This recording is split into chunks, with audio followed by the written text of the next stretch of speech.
Hello, beautiful souls. Grab some water. Didn't hydrate beforehand. One moment for a hydration break.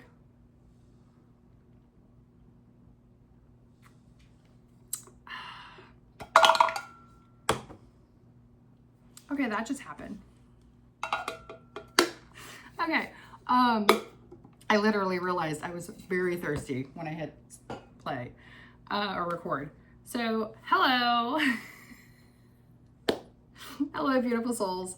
I am popping on to expand on what I talked about the other day, which was how to be your own patient's advocate.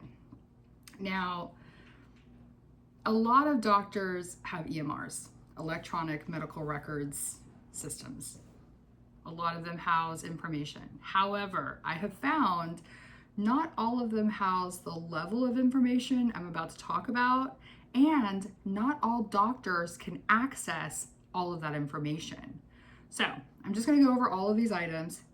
You may have all of this information housed in your EMR with your doctor and or specialist. And if you do, that is fantastic. Sadly, for where I'm at, some of these are things that are not captured on a regular standard basis. There's not like a ISO, or maybe there is and people just aren't following it. Hey, Coco.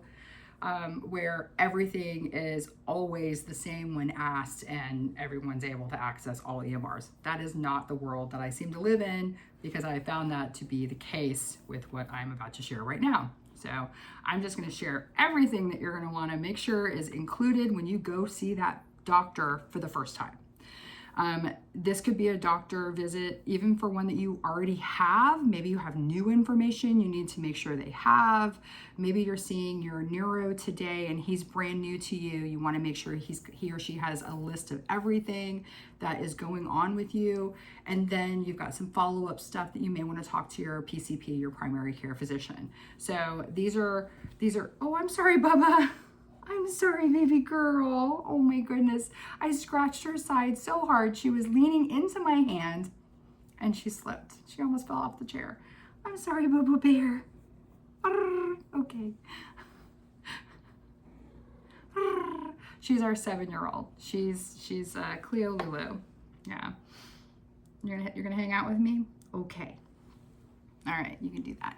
All right, so the first thing I have listed is that disclaimer of, hey, you may already have this stuff in the EMR, and if so, don't worry about even looking at this document. The next part of it is, just a heads up that some of the information may not be included, just make sure it is, yada, yada, yada. That's one of our other cats. I'm surrounded by cats. So the first thing that you would want to make sure is included when you go see this doctor for the first time, and I'm going to really reference seeing that doctor for the first time, because this is where I found the value of having a document like this. I went and saw a new neuro about a month and a half ago, 2 months ago, and I had brought in a printout of everything that I could think of that he would possibly want to know regarding where I'm at health-wise, why am I coming to see him, what have I tried, what's working, what's not, etc. He saw the document, and after 45 minutes or so of us meeting and talking through what's been going on with my health, he said, I wish other patients had documentation like this.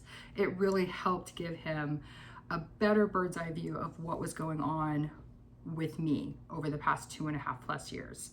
So I will start at the beginning of this. Again, I've mentioned this on other videos. I have it on my disclaimer. I am not a doctor. I have a business degree. I've just been dealing with health issues since middle of 2023. I've actually had migraines since I was a teenager.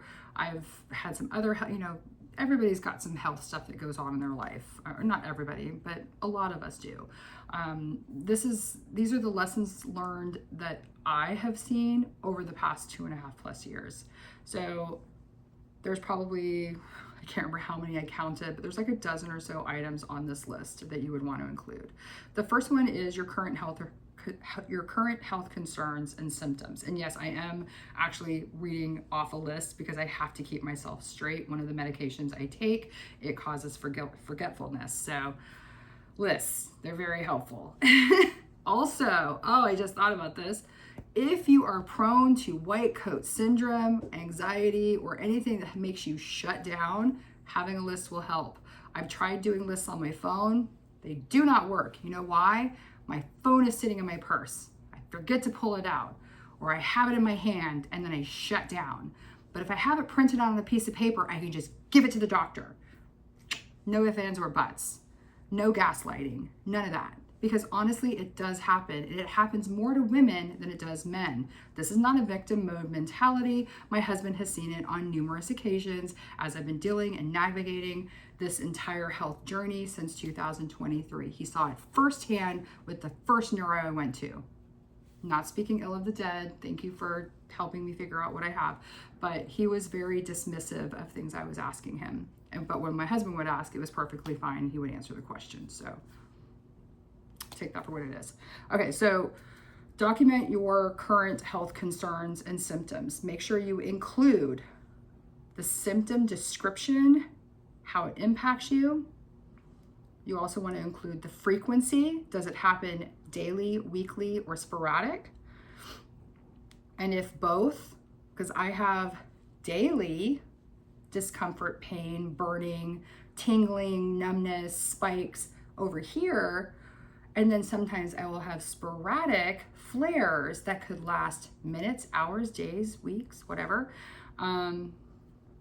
Also, and put that in there, make it in your notes. The next one is the pain scale. Now, I often, for my doctors, will give them a range for my pain scale.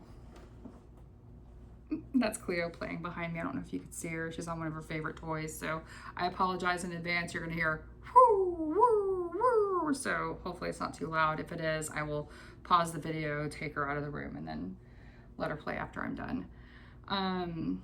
The pain scale rating. My pain, the pain will normally sit in a window, okay? I wake up in the morning, and this is just an example. Sometimes I'll wake up, it's a 3. I'm laying in bed. Okay, that's a 3. I get up, I start walking around. It gets to a 4. I'm like, okay, that's where I'm at, really. The 3 was artificial because I was still laying down. Anyone that's had migraines knows this to be the case. Once you start walking around, your blood flow starts to go through, and then boom, you've got the pain going on.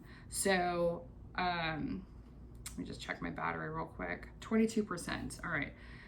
It's been sitting over by the couch. Anytime I thought of something, I would add it to this dog.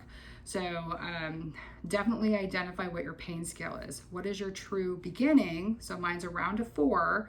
I'm also including a pain scale document 1 through 10 that defines what they are. I did not create that document. It is available online. I do not know who the author is. It is a great document.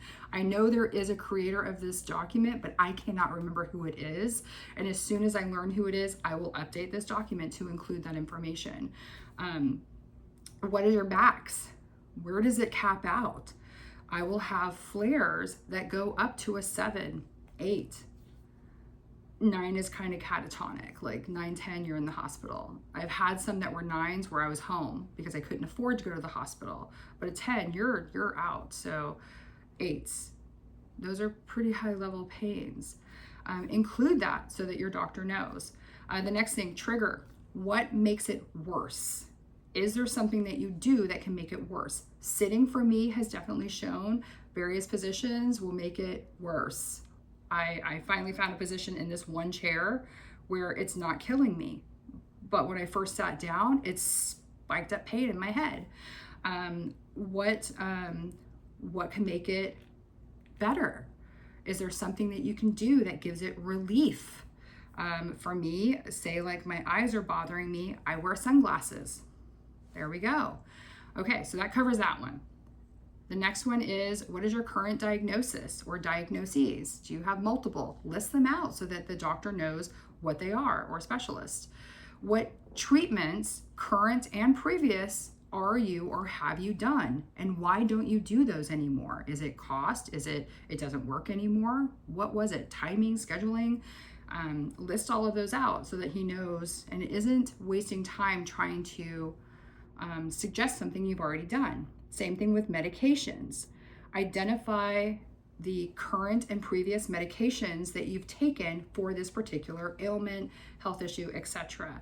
Explain also why you are no longer taking the previous medications. Did you have an allergy? Was it the cost? Did it stop working, etc.? And some of this, it could be listed in your EMR. I have a lot of this information in my EMR and I wouldn't have to list it here. However, it doesn't always list that I had an allergy to that medication, which I have had a number of allergic reactions to medications. So be sure to document that somewhere. And I'm not saying you have to use this document or it has to be like this. I am merely giving you a framework from which to work from. You can take what works from you and trash the rest of it. Yeah, this is for you. Same thing with supplements. List out your current supplements and previous supplements. Are there supplements that you were taking that you're no longer taking anymore? And if so, why? Again, just like medications, did you stop taking them because there was an allergic reaction? Was it the cost? Did it stop working?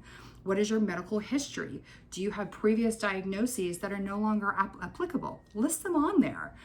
Medicine changes, diagnoses change. Just list everything you can. Family history. I have a family member who died of a brain bleed. That's kind of an important thing to know when you're dealing with a head issue. Surgeries, list out all of your surgeries. All of them. Doctors and specialists that you're working with and or have worked with. Records, what kind of records are you going to be supplying them or will be asking from your previous doctors or other doctors you're working with. List out any questions that you might have for this new doctor or your existing doctor if you're just giving them an update. And list out your pharmacy or pharmacies that you work with. I've got two. One for medications and one for eye drops specific. So I have to have those listed out.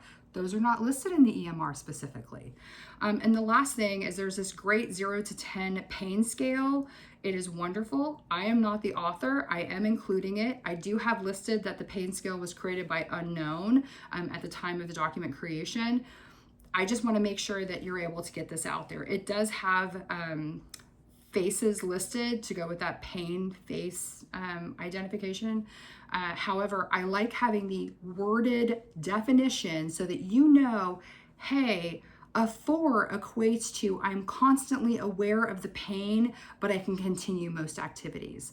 I can tell you on most days, I am at a 5 or more, which is I think about the pain most all the time. I cannot do some of the activities I need to do each day because of the pain.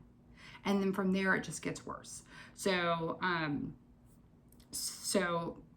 putting all of this out there. I hope that it helps. I know these are things that I wish I had thought of doing earlier. It may have sped up some of my diagnoses. It may have sped up some of the care.